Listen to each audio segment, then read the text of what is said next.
Hello, Dr. Charmaine Gregory. I'm coming to you from the car after the night shift, waiting for the snow to melt off of the front of the vehicle so I can make my way home, and also for the car to warm up because it is cold outside. Yes, it is. All right. Today, I wanted to talk about the 3 things that you should bring with you if you ever have to go to the emergency department. The first thing, first, let me tell you a story. So, I love elder patients.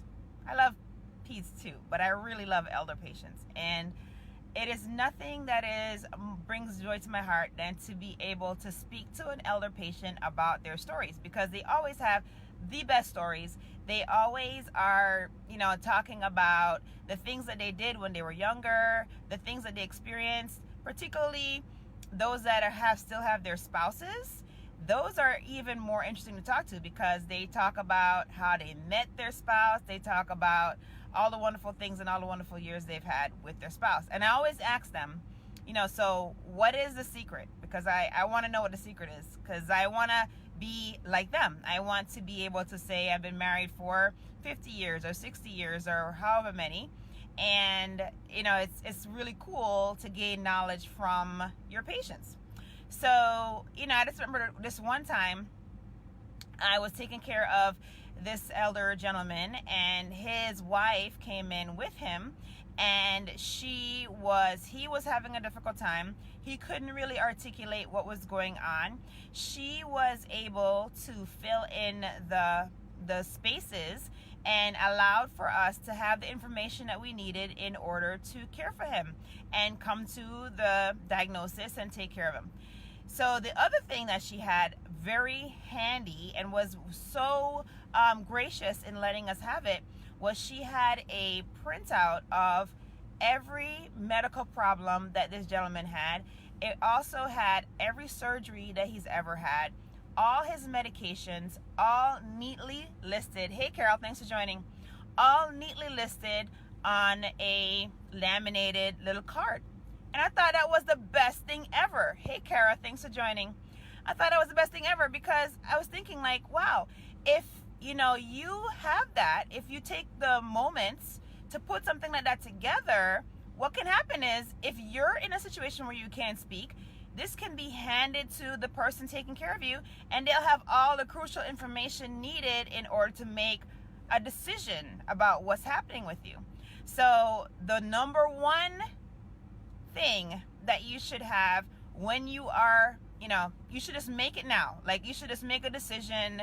Literally, in the chat down here, you can literally say, I am going to make mine today. Literally, you just get a Word document started or some kind of word processing document started. You put every single medication that you're taking, every single surgery you've had, every single medical problem that you have been told that you have, and have it in a central thing. You print it out, you laminate it, and you shrink it down, or however you're going to do it. But have it so you can have it in a pocket card in your wallet, or have a couple copies that you can just have on the fridge, so in case the EMS comes over, God forbid, if you have a situation like that, they have access to it. So that is the number one thing that we should all do. I don't care how young you are, you should still do it, because you just never know. You just never know when, your family members may not be around. You never know when the person, you just never know what situation you're going to be in, and having that data nicely consolidated will help those taking care of you tremendously. So that's the first thing. Having your health history in one place, in a document, on a card that can be easily handed to those taking care of you. So that's the number one thing that I would say that you should have if you ever happen to end up in the emergency department. Okay, the number 2 thing is, if you can, have someone with you, right? Have someone that's going to be with you.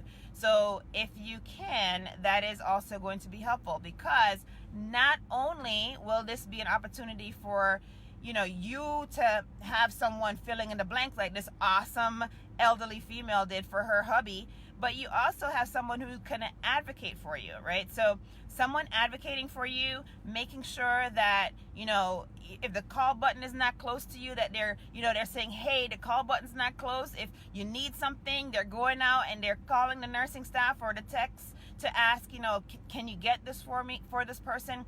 So is this having a physical advocate for yourself is also awesome, right? That's another thing. If you can do it, bring that person with you to the emergency department. The third thing is, I also do not care how old you are. I have done this for myself, and I've had this discussion with my husband, and I specifically have laid out what my intentions are. I have a clear idea of what I would want if I was in a situation where my code status came into question. So having your code status well delineated and having that person who's going to be your healthcare proxy well delineated and assigned is crucial. So I don't care if you're 30 years old, if you're 25 years old, to have somebody that's going to do that for you. You need to be starting to think about these things. Even more crucial, the older we get, right?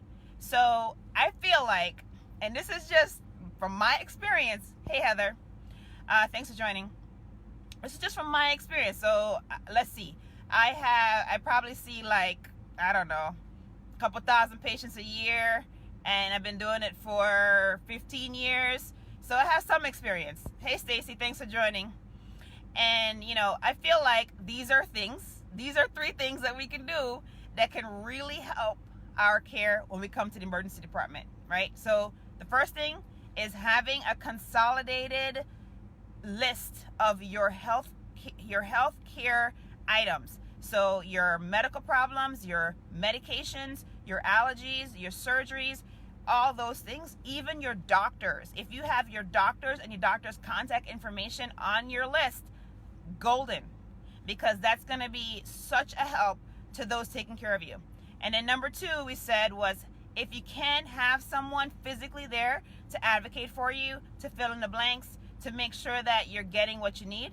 And then 3 was making sure that you determine what your code status is, have your DPOA or your durable power of attorney, or I guess your person that's going to be advocating for you legally from the healthcare standpoint, that you have discussed with what your wishes are and all that. So I had to get that off my chest because I was just thinking about it as I was sitting here waiting for the car to warm up. And, those are 3 simple things that we can definitely, keep in the back of our minds. And you just never know when you're going to have an emergency. So if you even sit down right now and do your health list, you'll have that done. If you also start thinking about who you want to be speaking for you if you're unable to speak for yourself in regards to your health, and also what you want done if you're in a situation where you're incapacitated. So I hope that that's helpful to you. If it was, please drop item below, some comments below, letting me know that you're going to go ahead and do your list and get your little card ready, so you'll have it on the ready in case anything happens and you have an emergency, you have to go to the emergency department. Hey, Samantha, thanks for joining. And I also want to know if you are going to have that conversation with your loved ones about what your wishes are, and who is going to speak for you if you can't speak for yourself. So who is going to be your advocate in the healthcare process?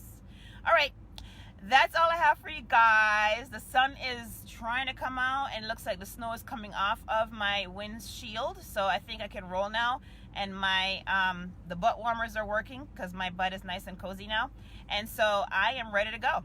So I hope that you have an awesome day, and I hope that this was helpful to you. Oh, cool. Thank you. I hope this was helpful to you, and I hope that you do those things. Go do your health sheet right now. Make your health sheet. Talk to your people about what your wishes are. Make sure you have your advocate, okay? Because I hope that if you ever have to come into the ED or go to an ED somewhere, that you'll have those things, and it will help your care to be even better, because it will give the tools to the folks that are taking care of you, and so that they are better equipped to meet your needs. All right, this is Dr. Charmaine Gregory, and I hope that you will be strong, be brave, and unleash your greatness. Have an awesome, awesome day.